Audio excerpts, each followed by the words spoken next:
नमस्कार, ANN news के खास प्रोग्राम बेबाक बोल में आपका स्वागत है। मेरा नाम है विपिन बेबाक।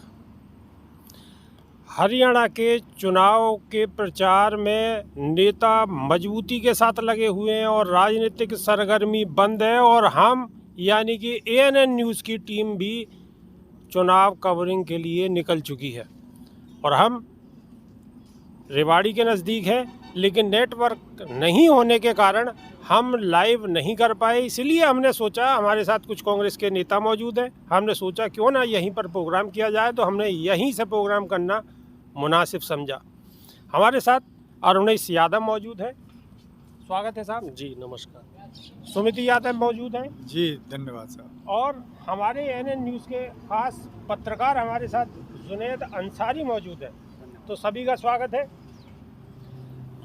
तो प्रोफेसर अरुणेश यादव, आप हरियाणा के अंदर चुनाव प्रचार में घूम रहे हैं और देख रहे हैं, आपने माहौल भी देखा होगा। हालांकि आप कांग्रेस के वरिष्ठ नेता हैं, तो आप तो बेहतर ही बताएंगे, कोई नेगेटिव चीज़ तो नहीं बताएंगे और वो स्वाभाविक भी है।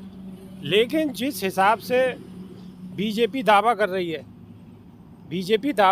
है कि बीजेपी की सरकार बरकरार आएगी, कैसा देखते हैं आप? देखो साहब, सबसे पहली बात तो ये है कि जो बीजेपी का दावा है वो पूरी तरीके से खोखला है। बीजेपी कहीं भी परिदृश्य में नहीं है जी।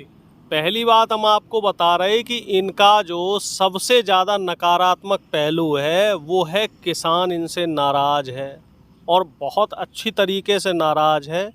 आप भी यहाँ कवर कर रहे होंगे और मैंने तकरीबन 14-15 विधानसभाएं यहाँ घूमी हैं और सबसे ज़्यादा नाराज़गी किसानों को है कि किसानों के साथ इन्होंने धोखाधड़ी करी है। और हरियाणा की जनता ऐसी है कि जो बात मुंह पे है वही बात दिल में है।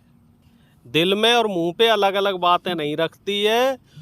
और किसानों की नाराज़गी यूँ है क्योंकि मोदी जी ने किसानों से वादा किया था कि साहब आप अन्नदाता हो और हम आपको एमएसपी का जो लिखित कानून है उसकी गारंटी देंगे, और वो अब तक नहीं दिया।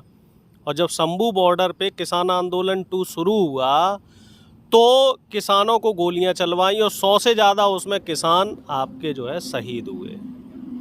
अब आ जाइए। लेकिन बीजेपी तो एक बात और कहती है ना कि बिगर पर्ची और बिगर खर्ची नौकरी दी है बीजेपी ने। सबसे ज़्यादा बेरोजगारी है साहब इस समय हरियाणा में। 29% से ज़्यादा युवा बेरोजगार है। आप समझ लो इस बात को। 29% से ज़्यादा, 2 लाख से ज़्यादा पद यहाँ खाली हैं। अब ये हमें पता नहीं भैया कौन सा पर्चा और कौन सा खर्चा ना करके इन्होंने नौकरी दे दी और किस महकमे में नौकरी दे दी। मनरेगा का जो मजदूर है उसकी मजदूरी दुरुस्त नहीं है, उसको टाइम से मजदूरी नहीं मिल रही है।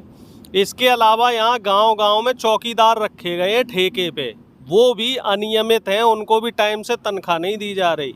यहाँ के होमगार्डों को भी तनख्वाह नहीं दी जा रही। और जो यहाँ प्राइवेट वर्कर है, प्राइवेट वर्कर का बहुत ज़्यादा शोषण हो रहा है। कंपनियाँ यहाँ मनमानी कर रही हैं। जब मन होता है तब प्राइवेट वर्कर को कंपनियाँ यहाँ से निकाल देती है। चूँकि चारों तरफ इंडस्ट्री है, सोनीपत, पानीपत, गुड़गांव, फरीदाबाद, सब जगह जो है कंपनियाँ हैं छोटी बड़ी, और कंपनी मालिकों से साठगांठ चल रही है साहब। और मामला यहाँ इन्होंने पूरा वैसा मामला सुमिति यादव जी हैं, इनकी भी एक प्रतिक्रिया लिए लेते हैं। बीजेपी कहती है कि बिगर पर्ची बिगर खर्ची के नौकरियां दी हैं हरियाणा के अंदर। नहीं, बीजेपी वाले तो सरकार चलाने में मस्त हो गए हैं। जैसे वो हाथी होता था मस्त, वो झूमता जाए, वो करता जाए, जो है बीजेपी मस्त है, लेकिन जनता त्रस्त है। इसलिए अब इनकी सरकार होने जा रही है ध्वस्त। तो आप गांठ बांध लिए, लोगों ने ये मन बना लिया है कि जिस तरीके से इनको स्वागत सत्कार किया था उतनी बेइज्जती के साथ इनको सप्ताह से बेदखल करना है। केवल बेदखल नहीं करना है, नहीं बेइज्जती भी होनी शुरू हो गई है। कई गांव में लोगों ने गांव के बाहर बोर्ड लगा दिए हैं कि बीजेपी वालों का गांव में आना प्रतिबंधित है। और ख़ासकर रही बात, अभी हम जिस क्षेत्र में हैं, जहां घूम रहे हैं, रेवाड़ी इलाका औद्योगिक क्षेत्र है। यहाँ गुड़गांव के आसपास गांव में इतनी बेरोजगारी है कि और हरियाणा के औसत से यहाँ ज़्यादा है बेरोजगारी। अब आप कहोगे ऐसा क्यों? ऐसा इसलिए लोगों ने बताया कि जो यहाँ फैक्ट्री आई हैं वो लोकल लोगों को नहीं ले रही। मैंने ऐसा क्यों भाई? कि ऐसा इसलिए कि बाहर के लोग होते हैं तो उनका ये शोषण करते हैं।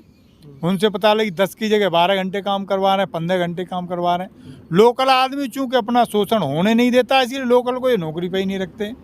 तो आप ये मान के चलिए इस रेवाड़ी क्षेत्र से मुझे तो ये लग रहा है कि 9 की 9 गुड़गांव की सीटें बीजेपी हारने जा रही है, बुरी तरह हारने जा रही है। सुमित यादव जी का कहना है कि बीजेपी 9 की 9 सीटें हारने जा रही है। ठीक है, हमारे साथ हमारे एएनएन के वरिष्ठ पत्रकार भी मौजूद हैं, इनसे जानने की कोशिश करते हैं। जुनैद, पिछले काफ़ी दिनों से आप यहाँ ग्राउंड पे हो, क्या स्थिति नज़र आ रही है? देखिए, स्थिति अगर देखें तो कांग्रेस का थोड़ा भारी है, लेकिन अब कुछ दिनों के बाद जब हम लोगों से बातचीत कर रहे हैं तो एक नया मुद्दा, वक्फ बोर्ड का मुद्दा भी यहाँ पे जो कुछ लोगों के भारतीय जनता पार्टी या कोई कहें कि जो हैं लोग जो है जनता के बीच में घुसेड़ा गया है, वो कह रहे हैं कि वक्फ बोर्ड मुद्दा है, ज़मीन जो है हमारा जो है छीन रहे हैं मुस्लिम। ये इस मुद्दे को बड़ी तेज़ी से फैलाया जा रहा है। और दूसरी तरफ एक बातचीत करें तो इस बार मैनिफेस्टो जो है, मैनिफेस्टो घोषणा करने वाली है। कल भारतीय जनता पार्टी अपना रोहतक से मैनिफेस्टो घोषणा करेगी और घोषणा में इस बार फिर वो जो किसान, युवाओं और जो है इस तरह से गरीब लोगों को जिसकी सैलरी 1 लाख से 80,000 के बीच, मतलब 1 लाख से 80,000 के बीच है, उसको टारगेट करने की कोशिश कर रही है। तो पूरी तरह से जो है ये गरीबों को घोषणा पत्र में जो है शामिल कर सकती है। कह रही है कि हम गरीबों को फ़ायदा कराएंगे, युवाओं को और नौकरियां देंगे, किसानों को जो ये अनाज है, अनाज जो 5 किलो देती इसको फोकस कर रही है। दूसरी तरफ से जो सबसे बड़ा जो 5 लाख जो देते हैं इलाज के लिए, ठीक है, हाँ, तो उसको भी फोकस करते हुए जो भारतीय जनता पार्टी जो मैदान में उतरी है। लेकिन 2 चीज़ें जो मुझे देखी, जो लोगों के बातचीत की, जो लोगों के दिमाग में है, अपना लोकल मुद्दा जो युवा है जो भारतीय जनता पार्टी को सपोर्ट कर रहे हैं, उन युवाओं के में दिमाग में लोकल मुद्दा है, रोजगारी, महंगाई नहीं है। उनका जो नेशनल मुद्दा, मतलब जैसे कहा जाता है भारतीय जनता पार्टी कहती है कि विश्व में मजबूत हो रहा है, इस पार्टी को लेकर जो उनके दिमाग में डाला जा रहा है, किसी भी थ्रू हो सकता है, व्हाट्सएप ग्रुप बने हो ऐसे जिसके थ्रू उनके दिमाग में डाला जा रहा है, वक्फ बोर्ड के बारे में डाला जा रहा है, ये बात जो डाला जा रहा है। और बांग्लादेश में जो हिंदुओं के साथ हुआ है, इस मुद्दे को लेकर भी भारतीय जनता पार्टी के जो कार्यकर्ता हैं या कुछ लोग जो हैं व्हाट्सएप ग्रुप द्वारा जो ये दिमाग में डाला जा रहा है, तो इन मुद्दों के साथ वो हो सकता है कांग्रेस में भारी पड़ने की कोशिश करें। लेकिन चुनाव जो है जिस तरह से लग रहा है, साफ एक तरफ से कांग्रेस की दिख रही है, ऐसा लग नहीं रहा है, मतलब लग रहा है लेकिन माना नहीं जा सकता कि एक तरफा कांग्रेस की जीत हो सकती है। ठीक है, माना नहीं जा सकता कि एक तरफा कांग्रेस की जीत हो सकती है। तो हमारे जुनैद अंसारी जो एएनएन के पत्रकार हैं, वो बिल्कुल स्पष्ट तौर पर बता रहे हैं कि ये बिल्कुल निश्चित तौर पर नहीं कहा जा सकता कि एक तरफा जीत है, एक तरफा जीत नहीं है। मुद्दा कई है, मुद्दे अब बांग्लादेश को भी मुद्दा बनाया जा रहा है कि बांग्लादेश में जिस तरीके से हिंदुओं के साथ अत्याचार हुआ है, कहीं ना कहीं उसको दोहराया जा रहा है और लोगों को इसी तरीके से समझाने की कोशिश करी जा रही है और अपने फेवर में करने की कोशिश करी जा रही है। कैसे देखते हैं? देखो साहब, सबसे पहले तो मैं ये कहना चाहूँगा कि अगर खट्टर सरकार ने अच्छा काम किया था तो खट्टर जी को मुख्यमंत्री पद से क्यों हटाया गया, पहली बात। और दूसरी बात ये है कि अगर बीजेपी ने वाकई अच्छे काम किए हैं तो जैसा कि पत्रकार साथी कह रहे हैं, वक्फ बोर्ड का मसला हो चाहे बांग्लादेश का मसला हो, तो इन मुद्दों पे बीजेपी को क्यों आना पड़ा? आखिर बीजेपी ने अपने 10 साल के शासनकाल में जो काम किए हैं, मान लो इन्होंने किसानों की बेहतरी के लिए कोई काम किया तो हमें बताए, कितनी फसलों पे एमएसपी दी और कितनी फसलों की एमएसपी के दाम बढ़ाए। अगर मान लीजिए इन्होंने, चूँकि यहाँ खेल कूद से लोग ज़्यादा जुड़े हुए हैं, खेल कूद के बढ़ावे के लिए हरियाणा का बजट कितना किया, और मैं आपको बजट बता रहा हूँ, हरियाणा का बजट इन्होंने खेल का कम किया है, घटाया है। रोड देख लीजिए, आप लोग सड़कों पे चल रहे हैं हरियाणा में, कोई ऐसा एक रोड हमें बता दीजिए जो टूटा फूटा ना हो। पिछले 10 साल में इन्होंने रोडों की ढंग से मरम्मत नहीं करा पाई। अब आ जाइए गुड़गांव की बात कर लें, सिर्फ हम गुड़गांव की, तो गुड़गांव में जल भराव की समस्या इतनी ज़्यादा है कि इनके खुद के कैबिनेट मिनिस्टर राव इंद्रजीत सिंह वो ये कह रहे हैं कि साहब मैं वोट मांगने नहीं जाऊंगा, क्योंकि गुड़गांव में पूरी जो लोकसभा है जिसके अंदर 9 विधानसभाएं आती हैं, यहाँ पे जल भराव की बहुत बड़ी समस्या है। सीवेज की समस्या का बीजेपी ने समाधान नहीं किया है, तो मैं किस मुंह को लेके चुनाव में जाऊंगा और लोगों से वोट मांगूंगा? तो अब हमें ये बता दिया जाए, खट्टर साहब अलग दिशा में जा रहे, सैनी साहब अलग जा रहे, इनके मंत्री अलग दिशा में जा रहे हैं, तो बीजेपी का चुनाव घूम फिर के कहाँ आ गया? वोटों के पोलराइजेशन पे, कि हिंदू मुस्लिम कर लो साहब, वक्फ बोर्ड का जिन निकाल के ले आओ। ये बताओ, वक्फ बोर्ड की जो ज़मीनें हैं उन्होंने कितनों हिंदुओं की ज़मीनें कब्जा कर ली? कोई सवाल करने वाला हो इन लोगों से? दूसरी बात, अगर बांग्लादेश में हिंदुओं के साथ अत्याचार हो रहा है, अगर हो रहा है, भाई हमें जानकारी नहीं, हम ये मान ले रहे हैं चलो अत्याचार हो रहा है, तो मोदी जी क्या कर रहे हैं? जो मोदी जी रूस और यूक्रेन का युद्ध रुकवा सकते हैं, जो मोदी जी विश्व गुरु बने घूम रहे हैं, वो बांग्लादेश को टाइट नहीं कर सकते। अब क्यों टाइट नहीं कर रहे हैं? क्योंकि वहाँ पे इनके परम मित्र अडानी जी का 20,000 करोड़ रुपए का इन्वेस्टमेंट है।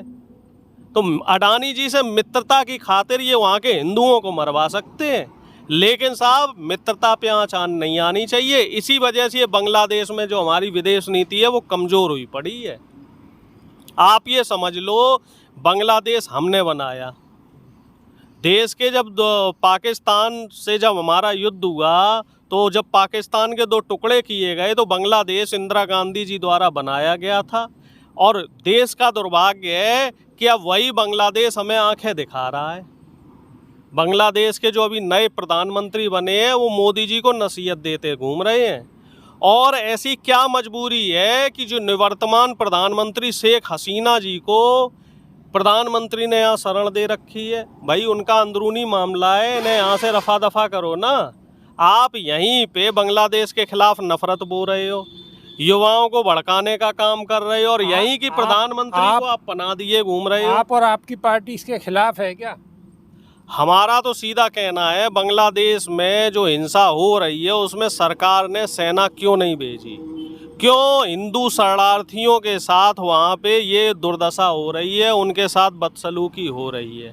इस मुद्दे को लेकर हम संसद में उनसे सवाल कर रहे थे। मोदी जी संसद छोड़ के भाग गए और संसद बर्खास्त कर दी।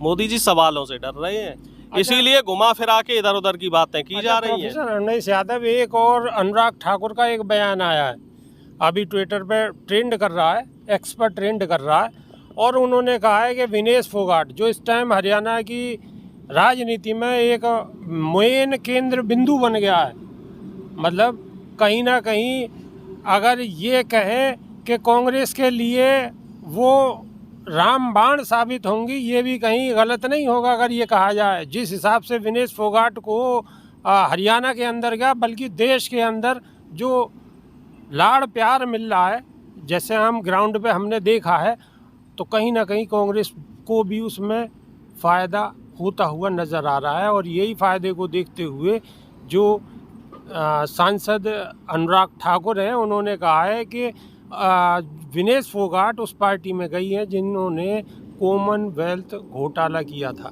कॉमनवेल्थ गेम्स में घोटाला किया था।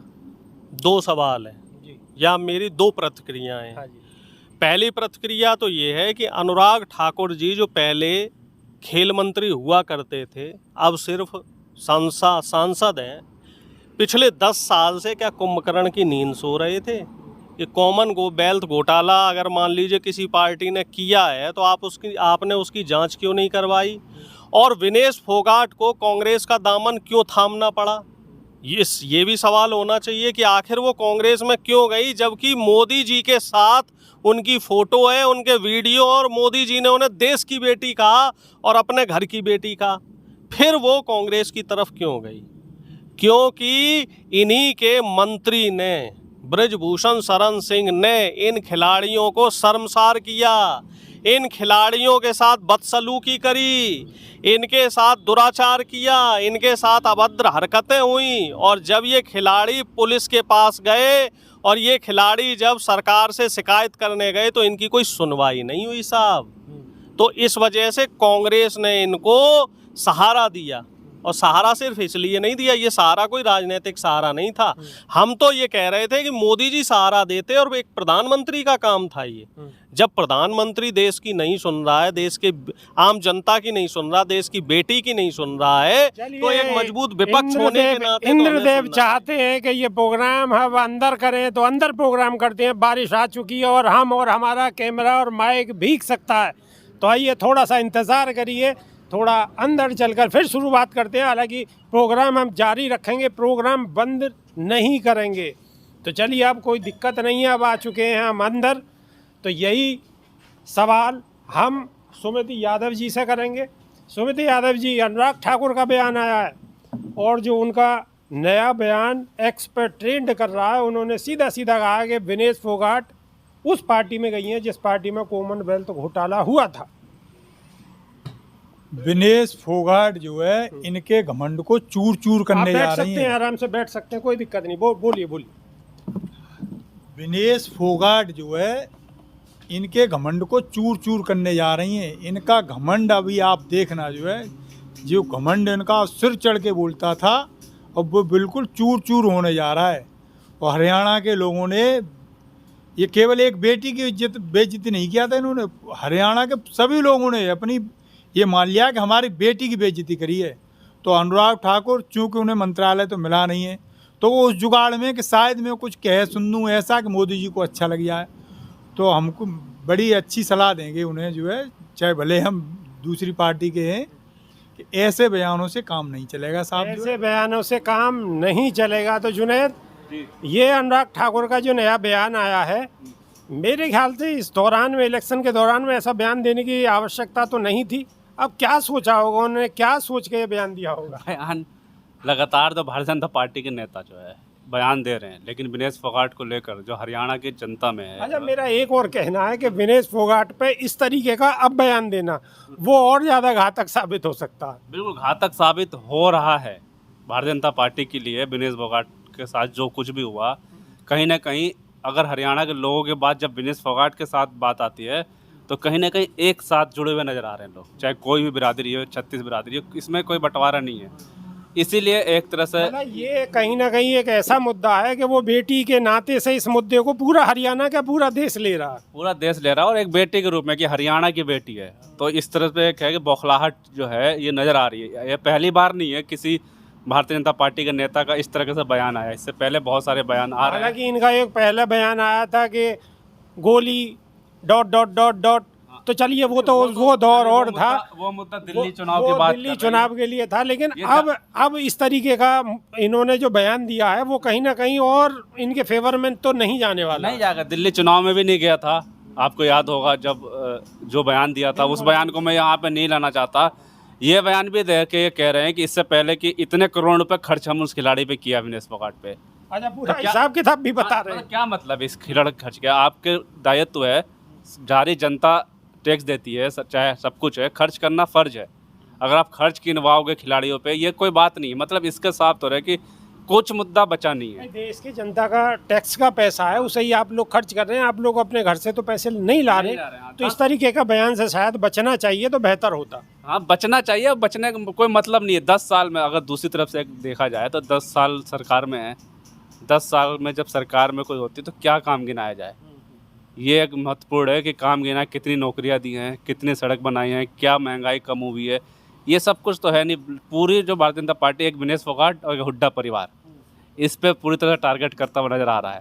लेकिन मैं 2 पॉइंट अलग से इससे बताऊंगा कि इसका जो है नुकसान जो है, कहीं ना कहीं विनेश फोगाट पे जितना टारगेट करेंगे उतना ही नुकसान जो है भारतीय जनता पार्टी को होगा।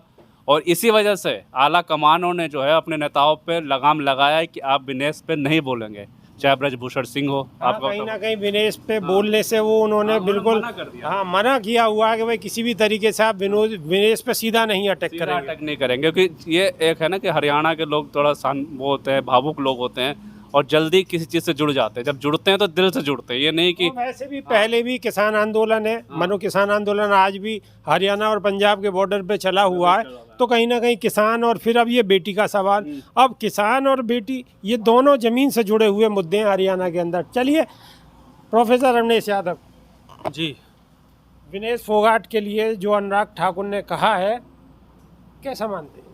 देखो साहब, एक कहावत जो हमने सुनी है, आपने भी सुनी होगी, खिसियानी बिल्ली खंबा नोचे। तो अब इन्हें ऐसा दिख रहा है कि चुनाव तो हाथ से निकलता जा रहा है, तो ऐसा कोई शिगुफा छेड़ो जिससे कि चुनाव से जनता का ध्यान भटके। लेकिन ये एक चीज़ भूल रहे हैं कि अब जो ये विनेश फोगाट वाला मुद्दा है, ये चुनावी मुद्दा नहीं रहा, ये हो गया है साहब भावनात्मक मुद्दा, दिली मुद्दा।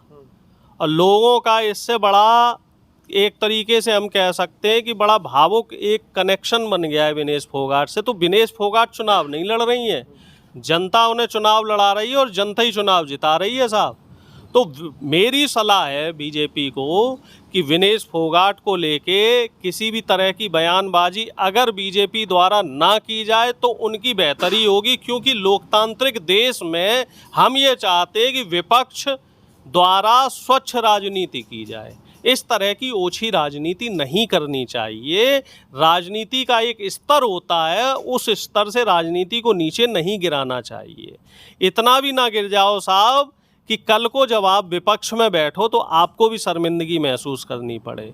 अटल बिहारी वाजपेयी जी के दौर याद कीजिए, उनकी बातों को याद कीजिए कि साहब सत्ताएं तो आती जाती रहती हैं, देश रहना चाहिए, आपस में भाईचारा रहना चाहिए। भाई आखिर जो लड़ाई है वो क्या सिर्फ कुर्सी के लिए है? जनता के लिए है ना, और जनता की बेहतरी के लिए काम कीजिए। आपसे नहीं हो रहा है तो हमें मौका दीजिए, लेकिन सिर्फ सत्ता में रहने के लिए अगर आप राजनीतिक स्तर को गिरा रहे हैं, आप किसी पे व्यक्तिगत आरोप लगा रहे हैं, चाहे वो ब्रजभूषण हो या अनुराग ठाकुर हो, मैं इसे व्यक्तिगत आरोप ही कहूँगा। आप किसी महिला पर लांछन लगा रहे हैं, इस तरीके से उसकी इमेज को गिराने की कोशिश कर रहे हैं, तो ये आप उसकी इमेज नहीं गिरा रहे साहब, ये आप अपनी गरिमा को गिरा रहे हैं। गरिमा को गिरा रहे। जुनैद के पास जाएंगे। जुनैद, रेवाड़ी में काफ़ी दिनों से हो और ऐसा कोई मुद्दा कि जिसमें पब्लिक का बहुत ज़्यादा इंटरेस्ट हो, जो पब्लिक बार बार उस मुद्दे को उठाती हो, ऐसा कोई एक मुद्दा बताइए। सबसे बड़ा मुद्दा अग्निवीर। अच्छा, अग्निवीर का मुद्दा रेवाड़ी में है या बहुत सारे विधानसभा में घूमा मैं। अग्निवीर का एक बड़ा मुद्दा है, क्योंकि हरियाणा के जो युवा थे ज़्यादातर फौज में जाते थे, तो एक सब जो आपने पूछा कि सबसे बड़ा एक मुद्दा तो अग्निवीर का, दूसरे नंबर पे किसानों का मुद्दा, तीसरे नंबर पे खेल खिलाड़ियों का मुद्दा, क्योंकि बजट में भी बहुत कम किया गया। एक मुद्दा शायद आप भूल गए हैं, वह केमिकल के पानी का भी एक मुद्दा है। हाँ, अगर रेवाड़ी विधानसभा की बात करें तो लोकल की बात करें, अगर विधानसभा की तो उसमें केमिकल के पानी का मुद्दा है, लेकिन मैं पूरे हरियाणा के सबसे बड़ा मुद्दा की बात किया जाए तो वो अग्निवीर का मुद्दा है। अग्निवीर का मुद्दा है। और कहीं ना कहीं अग्निवीर का जो मुद्दा है ये भी इलेक्शन में एक मेन बिंदु बना हुआ है, मेन पॉइंट बना हुआ है। बिल्कुल मेन पॉइंट है। हर घर में, चाहे हमने औरतों से, बड़े बुड्ढों से बात की और महिलाओं से बात की, उनके अंदर भी है कि कोई 4 साल की नौकरी नहीं होती है। 4 साल की नौकरी कोई नहीं होती है। मतलब कई जगह तो बुजुर्ग लोगों ने बिल्कुल सीधी सीधी ऐसी बात की कि अजी ब्याह भी ना हो रहे हैं। मतलब ब्याह का मतलब शादी नहीं हो पा रही है बच्चों की। अगर 4 साल की नौकरी है तो बच्चों की शादी नहीं हो पा रही है, यहाँ तक प्रभाव है। वो कह रहे थे कि ब्याह वाले आते हैं तो पूछते हैं कि ये 4 साल वाली नौकरी पे है या परमानेंट वाली पे है। तो आप अंदाज़ा लगा लीजिए कितनी बड़ी क्राइसिस है इस टाइम जो है। बीजेपी इतनी गिर गई है नीचे कि जो अपना सब कुछ निछावर करने के लिए तैयार हैं, बॉर्डर पर जा रहे हैं, उनको पेंशन नहीं दे सकती है। और वहीं खुद अपने लिए देखो, मोदी जी जो है 4000 करोड़ का प्लेन खरीद लेते हैं, लाखों रुपए किलो वाली मशरूम खाते हैं, 4 बार कपड़े बदलते हैं। और एक और बात आई थी, कोई मंत्री जी उनके कह रहे थे कि विनेश फोगाट पे हमने इतने रुपए खर्च किए हैं। अरे सरकार, उसके तो आपने बता दिए, जरा अपना खर्चा ही बता दो मंत्री जी। आप पे पर डे कितना खर्चा होता था? आप पे जो खर्चा होता था वो भी तो इसी देश के पैसे थे, वो कहीं आप अलग से थोड़ी ला रहे थे जो है। तो ये बीजेपी की बौखलाहट है, ये बता रही है। फिर मैं तो यही कहूँगा जो है कि अब आप ये देखिए, आखिरी दाव उन पर यही होता है हिंदू मुस्लिम करना। तो वह आखिरी दाव ये अपना खेल रहे हैं और उसमें भी फेल होने जा रहे हैं। जनता इनकी चालबाजी समझ गई है कि बस चालबाजी समझ गई है। प्रोफेसर रमेश यादव, आखिर खट्टर और सैनी सरकार से आपको प्रॉब्लम है क्या? अरे खट्टर सरकार ना कहो साहब, खटारा सरकार है। रोडवेज की खटारा बसों की तरह ये सरकार चली है साहब। आप एक बात जान लो कि रोडवेज में जो ड्राइवर कंडक्टर हैं उनकी भी नौकरियां ये बहाल नहीं कर पाए, वो भी ठेके पे चल रहे हैं। और बसों की हालत देख लो रोडवेज की, वो बद से बदतर हो गई। एक समय पे हरियाणा रोडवेज नंबर 1 माना जाता था और आज की तारीख में हरियाणा रोडवेज राजस्थान रोडवेज से भी खराब हो गया। आज से 15 साल 10 साल पहले राजस्थान रोडवेज को तो सबसे खराब बताया जाता था और हरियाणा रोडवेज को नंबर 1 बताया जाता था। और अब स्थिति बिल्कुल उल्टी हो गई। खट्टर साहब ने पिछले 10 साल में खुद अपनी जेबें भरी, बड़े बड़े पूंजीपतियों से पैसा लिया और बड़े बड़े पूंजीपतियों के लिए काम किया। जनता के लिए कोई काम नहीं किया। तो हम ये कह के मान के चलेंगे कि 10 साल में चाहे वो खट्टर जी रहे हो, चाहे वो 6 महीने के लिए सैनी साहब रहे हो, बिल्कुल खटारा सरकार चली है साहब इनकी। इन्होंने जनता के लिए कोई काम नहीं किया है। आप एक बात और समझ लो, जनता जो है हरियाणा की, वो इस समय इनसे बहुत ज़्यादा त्रस्त है, बहुत ज़्यादा परेशान है। और आप ये मान के चलो कि बीजेपी जो है वो 20 से ज़्यादा सीटें इस बार नहीं लाएगी किसी भी कीमत पे। आप ये मत मान के समझो कि मैं कांग्रेस का नेता हूं तो इस वजह से ये बात कह रहा। एक सवाल, ये जनता का मिजाज है। लेकिन एक सवाल और भी फिर बनता है कि भाई इंडिया गठबंधन के आपके नेता हैं अरविंद केजरीवाल, अब वो भी वहाँ हरियाणा में ताल ठोक रहे हैं। ये बात बहुत बढ़िया कह दी आपने, 90 सीटों पर ये बात बहुत बढ़िया कह दी आपने। सवाल तो बनता है। बिल्कुल, मीडिया के लोग जो है केजरीवाल पे तो सवाल कर रहे हैं, लेकिन दुष्यंत चौटाला पे सवाल नहीं कर रहे कि दुष्यंत चौटाला 5 साल सरकार की गोद में रहे और अब छिटक के अलग क्यों चले गए। सवाल वहाँ भी होना चाहिए। बताइए आप। नहीं, वहाँ भी तो सवाल होना चाहिए। चलिए, सवाल भाई होगा। केजरीवाल जी से इंडिया गठबंधन का आपने मैनिफेस्टो नहीं पढ़ा। जो गठबंधन हुआ था वो सिर्फ लोकसभा चुनाव के लिए हुआ था, ठीक है। उसके बाद कोई कंपल्सन नहीं था कि गठबंधन जो है और विधानसभा चुनाव के लिए भी रहेगा। खास तौर से अगर हम आम आदमी पार्टी की बात करें तो हमारा उनसे सिर्फ लोकसभा चुनाव में गठबंधन था, और वो भी दिल्ली के लिए था, पंजाब में नहीं हुआ। पंजाब में हम अलग अलग चुनाव लड़े।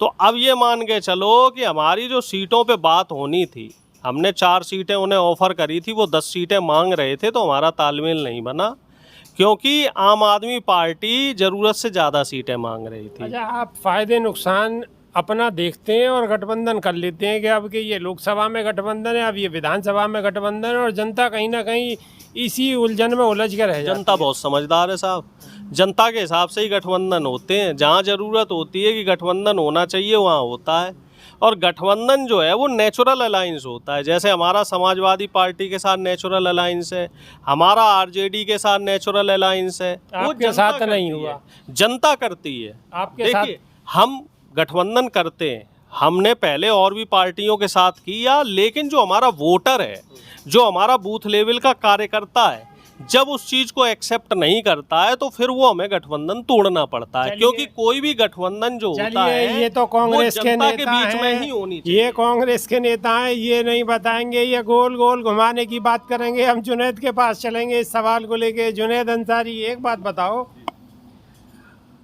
केजरीवाल ने घोषणा कर दी भाई पूरी 90 की 90 सीटों पर वो चुनाव लड़ेंगे, तो अगर अरविंद केजरीवाल की पार्टी आम आदमी पार्टी वहाँ पर चुनाव लड़ेगी और मजबूती के साथ में लड़ेगी, तो कहीं ना कहीं कांग्रेस को नुकसान तो होना निश्चित है। हाँ, नुकसान देखिए 2 पॉइंट में बताऊंगा कि कहीं ना कहीं कांग्रेस का जो नुकसान है यही है कि आम आदमी पार्टी लड़ रही है, यहाँ जेजेपी और चंद्रशेखर की पार्टी है, मायावती भी यहाँ पे आ चुकी हैं। तो कांग्रेस का जो बड़ा नुकसान जो होगा यही होगा, वोटों का बंटवारा।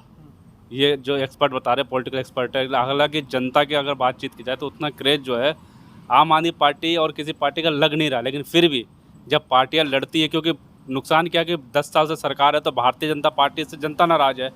अब जनता नाराज़ है तो जनता कहीं तो वोट देगी। तो अगर एक तरफ अगर वोटरों का बंटवारा, जो जनता के विरोधी, जो भारतीय जनता पार्टी के विरोधी हैं, उनका वोटों का बंटवारा होता है, तो कहीं ना कहीं इसका फ़ायदा सीधे तौर पर भारतीय जनता पार्टी को होगा। क्योंकि भारतीय जनता पार्टी के जो कोर वोटर हैं उसमें बंटवारा होने के चांसेस काफ़ी कम है। तो इसमें कहीं ना कहीं कांग्रेस का नुकसान, आप बिल्कुल ठीक कह रहे हैं कि अरविंद केजरीवाल पूरा दम लगाएंगे हरियाणा में, और जब इसका नुकसान सीधा न सीधा कांग्रेस को होने वाला है। तो जुनैद अंसारी का बिल्कुल स्पष्ट तौर पर कहना है कि नुकसान तो होगा। अब कितना होगा ये देखने वाली बात होगी। चलिए, इसी पे एक प्रतिक्रिया सुमित यादव जी की भी ले लेते हैं। अरविंद केजरीवाल चुनाव लड़ रहे हैं, क्या आप मानते हैं कि थोड़ा बहुत नुकसान होगा? थोड़ा बहुत ऐसा है साहब, जनता इतनी समझदार है कि उत्तर प्रदेश में पीछे जो चुनाव हुए, जनता तो इतनी समझदार है, लेकिन अरविंद केजरीवाल इतने समझदार क्यों नहीं है? उनकी कुछ राजनीतिक मजबूरियां रही होंगी। राजनीति है ये, जो है ये राजनीतिक मजबूरियां रही होंगी। बीजेपी उन्हें अपने ट्रैप में फंसाना चाह रही थी, लेकिन यहाँ हो गया चौधरी साहब उल्टा, बीजेपी को अपने ट्रैप में फंसा लिया है उन्होंने, जो है। तो बीजेपी उनके ट्रैप में फंस गई है, वो उनके ट्रैप में नहीं फंसे। और हरियाणा के संदर्भ में आप इसको कह रहे हैं, तो हरियाणा में आप ये जान लीजिए 13 महीने किसानों को जो है सड़क पर रखा था इन्होंने, जो है। अब बदला लेने का आ गया है, तो हरियाणा का आदमी बड़ा वो है, छोड़ता नहीं है। तो क्या कहें ना, हमारे यहाँ कहें जो है सूद सहित बदला लेगा। तो हरियाणा का आदमी अब इनसे जो है बिल्कुल ब्याज सहित बदला चुकाएगा। क्योंकि किसान आंदोलन आपने भी देखा हो, पश्चिमी यूपी में, हरियाणा में और पंजाब में, इधर ही बहुत प्रभावी तरीके से चल रहा था। तो मौका मिल गया है उन्हें बदला लेने का। तो यही बीजेपी अब इस टाइम सोच नहीं पा रही है अब हम क्या करें। हर दाव उल्टा पड़ रहा है उनका। हर दाव उल्टा पड़ रहा है। कांग्रेस के नेता कह रहे हैं कि हर दाव उल्टा पड़ रहा है, लेकिन कहीं ना कहीं आम आदमी पार्टी अगर लड़ रही है तो नुकसान होना निश्चित है। अब नुकसान कम होगा, ज़्यादा होगा, ये देखने वाली बात होगी। किसान पिछले लंबे समय से आंदोलनरत हैं और फिलहाल भी आंदोलन कर रहे हैं। कहीं ना कहीं उसका भी नुकसान बीजेपी को होना निश्चित है। कितना होगा, कम होगा, ज़्यादा होगा, ये देखने वाली बात होगी। और हर राजनीतिक पार्टी, हर राजनेता अपनी अपनी अच्छाई को गिनवाता ही है, वो स्वाभाविक है। लेकिन जनता का जो मिजाज है वो आप देख ही रहे हैं कि जनता अपना फैसला ये तो इलेक्शन के दौरान में देगी और उसके लिए हमें इंतज़ार करना पड़ेगा। तो कुछ दिन इंतज़ार करिए, ऊंट राजनीति का किस करवट बैठेगा ये देखने वाली बात होगी और तभी पता चल पाएगा कि स्थिति क्या होती है। बीजेपी फिर आ पाती है या नहीं आ पाती, या बदलाव होगा। तो अभी के लिए सिर्फ इतना ही। नई वीडियो में फिर आपसे रूबरू होंगे। बहुत बहुत धन्यवाद। नमस्कार।